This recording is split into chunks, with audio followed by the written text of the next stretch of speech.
Näib nii, Ülle, et see Ravelli Bolero jääbki teid saatma läbi elu.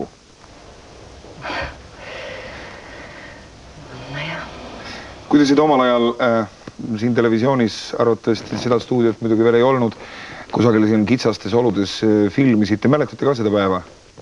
No see tehti ainult üheks väikeseks reklaamiks vist televisiooni jaoks ja see toimus seal Pelgulinna paviljonis. Kas see tähendab seda, et uus televisioonimaja oli juba või veel ei olnud? Ei kindlasti mitte. No kuidas te ise suhtute sellesse? On see Ravelli Bolero teie poolt tantsituna siis teie eluosa, eluroll? No mingil määral tähendab see nüüd, mis siin näha oli, see on nüüd selles mõttes, ta kannatab kõige see atmosfäär, seal oli hoopis midagi muud, laval oli niisugune tume lava ja väga ilus valgustus oli ja sellel oli hoopis teine mõju. See nüüd, mis siin praegu näha oli, see oli üks niisugune midagi väga aledat sellest. Ei ole midagi, mõjud küll. Ülle, mulle näib nii, et ma ei tea, olete te minuga nõus, et te olete õnneliku saatusega näitleja nii või teisiti. Te olete saanud võimaluse proovida ennast väga mitmetes erinevates žanrides. Kuidas te ise hindate, kui te vaatate? Teie jaoks oli see ka ju lõpeb 94. aasta mõnes mõttes dramaatiline. Eks ole? No jah, täitsa õigus. Ja ma selle unustan ära. Seda ma ei mäleta, ei tea. Selge. Kui te sellele tagasi vaatate, tundub teile endale ka, et üldiselt on läinud teatris hästi? No ikka, jah. Ma ei tohi kurta.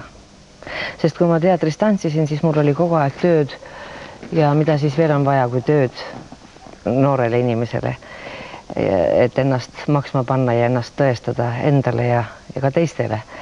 Ja hiljem ka, kui ma juba pidin tantsijana sealt lavalt loobuma, siis ma sain ikkagi mingisuguseid võimalusi esineda kas teatris veel Estonias või televisioonis ja nüüd veel kõige lõpuks lausa draamalaval. See oli muidugi minu jaoks täielik ootamatus ja niisugune jumala kingitus. Ülle, näitleja õnn, see on alati küsitav ja problemaatiline. Öelge, kas te olete, millele te olete enam tänulik, palun? Kas, kui te mõtlete tagasi nendele aastatele, mil te olete elanud ja mil te olete olnud teatris, kas sellele osale elust, mis on jäänud lavale või sellele osale, mis on lava taga teie isiklik eraelu? Kus te olete leidnud õnne? Ma olen olnud nii siin kui seal õnnelik. Ja ma kujutan ette, et ma olen ka praegu õnnelik. Kuigi võib-olla... No jah, tegelikult ma olen õnnelik. Ja ma olen õnnelik ka sellepärast, et Urmas, et teie mind kutsute endale külla. See on mulle ka suur pidupäev. Kuidas ma saaksin teisiti teha saadet ja mitte kutsuda teid? Aitäh. Ma tunnen juba ammu teie vastu erilist märkust, olgu see öeldud siin. Väga kena. Ülle, mis teil aitab elada?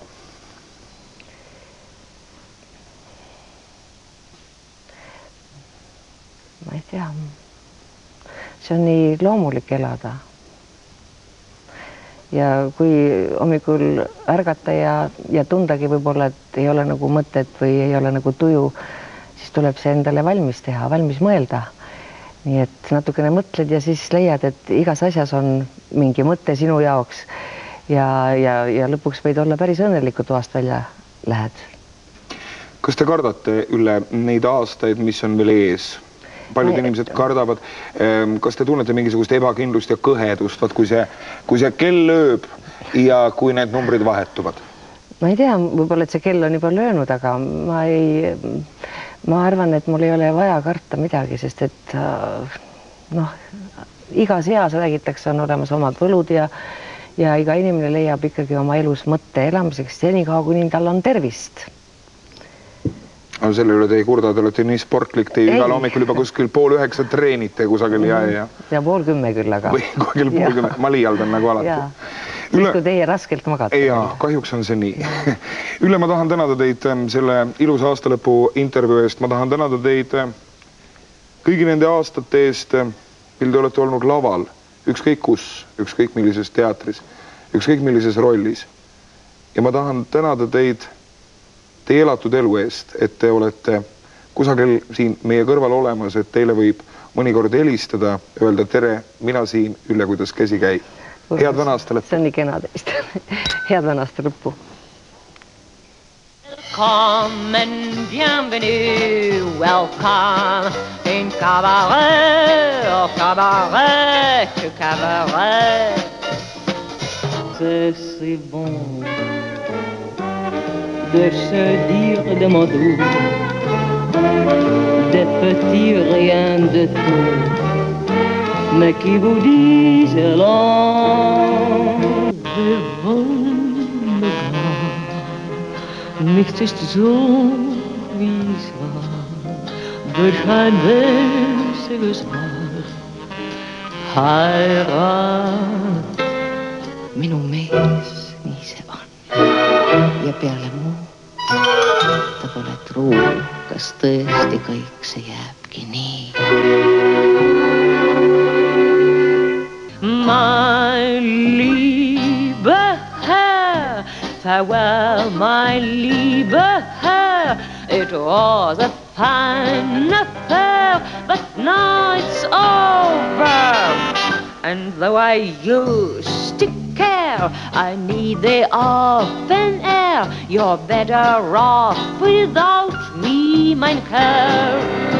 Don't dab your eye, mein Herr. I wonder why, mein Herr. I always say that I was a rover. You mustn't knit your brow. You should have known by now. You've every cause to doubt me, mein Herr.